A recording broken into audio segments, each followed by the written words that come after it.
नीति हो या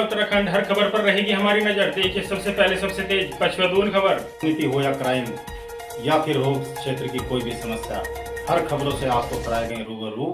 देखिए सबसे पहले सबसे तेज पचवदून खबर। संविधान का मखौल उड़ाने का कोई मतलब ही नहीं है। क्या मखौल उड़ गया उसके अंदर, पहले मुझे बता दीजिए। आपने देखा वीडियो? आपने देखा तो आप मुझे बताओ क्या मखौल उड़ गया। और इसके अलावा बहुत विषय हैं यार, बहुत विषय हैं यार।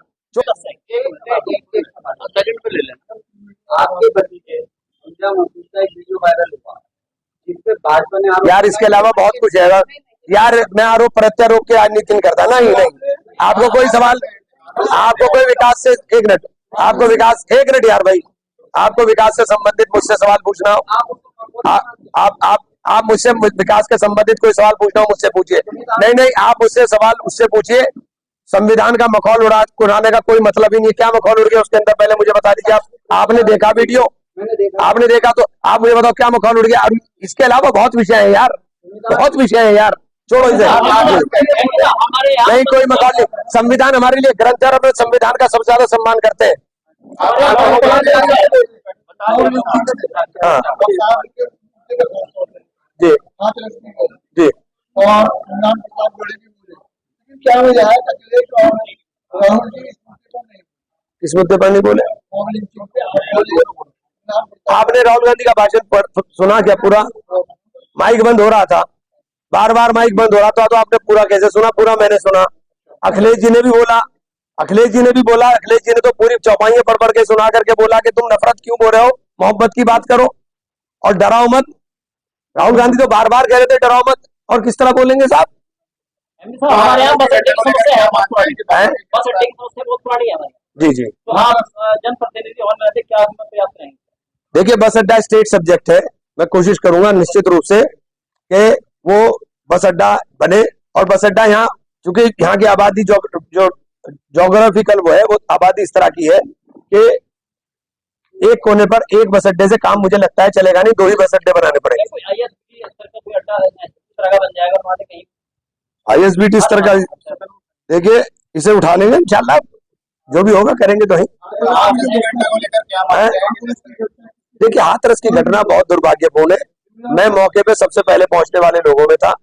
मैं रात को ही मौके पर पहुंच गया था, और जिस तरह से मैंने लाशों का वहां पे हाल देखा, और बहुत गरीब लोग थे, बहुत गरीब लोग थे। उन लोगों को हमने सरकार से कहा कि मुआवजा राशि बढ़ा के दी जानी चाहिए। श्रद्धालुओं की मौत हुई है, वो आस्था के अंधा होकर के इस तरह से वो वहां पे इकट्ठा हुए, और कुप्रबंधन की वजह से वहां इतना बड़ा हादसा हुआ। मैंने इतनी लाशें एक साथ लाइन से लगी हुई कभी नहीं देखी। भाई दोषी तो सरकार तय करे कौन है कौन नहीं है। मेरा मामला है मुआवजे का, कि मुआवजा दे उन्हें। क्योंकि अब आप दोषी तय करो कौन है कौन नहीं है तो अलग विषय है, पहले आप मुआवजे की बात करें कि मुआवजा दे। कैसी बात कर रहे हैं यार, जब तुमने सुना नहीं बोल रहे। राहुल गांधी ने कहा हिंदू कभी हिंसक नहीं हो सकता। राहुल गांधी ने कहा हिंदू कभी नफरत नहीं फैला सकता। आप हिंदू के नाम के ऊपर ये नफरत और हिंसा क्यों फैलाने की बात करते हो? राहुल गांधी ने कहा, आपने उसे उल्टा कर दिया। कैसी बात कर रहे हैं भाई? और ये सब रिकॉर्डेड है, रिकॉर्ड के अंदर है, इसलिए कोई भी बात ऐसी मत करो जो रिकॉर्ड के अंदर हो और आप गलत बयान कर रहे हो। जिले का विकास या और मेडिकल का विकास, आपने बिजली की समस्या को लेकर माननीय योगी आदित्यनाथ की तारीफ की? भैया मैंने योगी जी की तारीफ नहीं की थी। मैंने ये कहा था, और आप में से कौन सा आदमी है जो मेरी बात को झुठला देगा? इस कड़कड़ाती गर्मी में जब ट्रांसफार्मरों के ब्लास्ट हो रहे हो, बिजली के कर्मचारी रात रात भर करके काम कर रहे थे, मैं जाग रहा था, मैं देख रहा था, मैं करा रहा था। लाइट हमें अच्छी मिल रही थी, मैंने अच्छी लाइट की बात तारीफ कर दी, आपने योगी से जोड़ दी। बताओ इसमें मेरी क्या गलती है भाई? तो लाइट अच्छी थी यार। अगर मैं कहूँ कि नहीं थी तो क्या नहीं थी?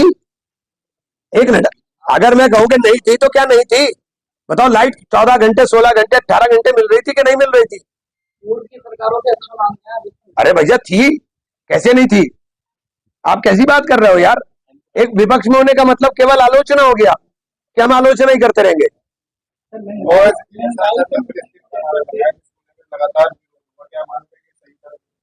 ये फैसला वैसे साहब का है या स्पीकर साहब का है, मेरा तो चंद्रशेखर आजाद लगातार जो है आवाज उठा रहे हैं कि कावड़ को लेकर अस्पताल और रोड बंद हो जाते हैं, लेकिन 20 मिनट की नमाज होती है, रोड बंद को लेकर उन्होंने बयान किया था, क्या मानते हैं? ऐसा है, जो बयान चंद्रशेखर ने दिया उसका जवाब चंद्रशेखर से लेना, समझ गए आप? मुझसे आप जवाब मत दो। और जहां तक नमाज की बात आप कह रहे हो, मुझे ये सरकार है और क्या हमारे साथ होना और क्या हो रहा है ये सबको पता है, आपको पता है, मुझे पता है। लेकिन ये बैठे जुबैरी साहब क्या नमाज जायज है? अगर सड़क के ऊपर आप पढ़ रहे हैं, सरकार ने मना कर दी, हवा की बातें कर रहे हैं, चंद्रशेखर को तो नहीं मालूम है ना, ये मसले की बात है। अगर सरकार ने मना कर दिया कि नमाज नहीं पढ़ सकते आप, तो आप सड़क पर नमाज पढ़ रहे हैं, आपके अल्लाह ने नमाज ही नहीं कबूल करी, क्योंकि मालिक सरकार है उसकी, आप नहीं पढ़ सकते। सांसद महोदय, आप अभी विकास की बात कर रहे थे, लोग बाग बिजली के बिल से बड़ा परेशान है, कई बिल आ रहे हैं, उसमें अब आगे क्या करेंगे? ज्यादा परेशानी लोगों को सामना करना पड़ेगा, उसमें क्या करेंगे? भैया कोई शिकायत पर्टिकुलर आएगी, निश्चित रूप से उसके अंदर कर शिकायतें जा रही हैं, लोगों के मैटर करते जा रहे हैं, लोग परेशान, उसमें क्या करेंगे? कनेक्शन तो उन्होंने 4 किलोवाट तक बढ़ा दिया। भैया ये जो देखिए ये जो जन समस्या है जो लेकर आएंगे, इन मामले में निश्चित रूप से अधिकारियों को भी मीटिंग बुलाएंगे, हम दिशा की मीटिंग बुलाएंगे, उस मीटिंग के अंदर अधिकारियों के सामने रखेंगे। और अगर किसी का व्यक्तिगत रूप से पर्टिकुलर है, मैं आपके माध्यम से कहना चाहता हूँ, मेरे कार्यालय पर आ जाए, मैं बैठा हूँ, मिलूंगा।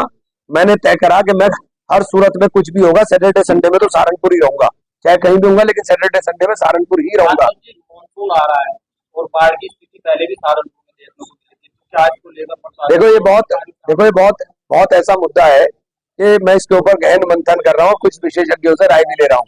सहारनपुर के अंदर 3 नदियां हैं खासतौर से, एक नदी पौधोई नदी, दूसरा डमोला, और तीसरी जो बड़ी नदी है वो है हिंडन। और जब ये तीनों नदी एक जगह मिलती है तो हिंडन के अंदर फ्लो ज्यादा होता है, हिंडन पानी नहीं ले पाती और ये बैक मारता है, और बैक वाटर से पूरे शहर के अंदर हमारे तबाही मचती है। तो इसमें हम क्या करा सकते हैं, इसका क्या रास्ता निकल सकता है? चूंकि प्राकृतिक आपदा है, लेकिन इसका कोई रास्ता कोई ना कोई निकलने का होगा, उसमें हम विशेषज्ञों से राय लेकर के काम करेंगे।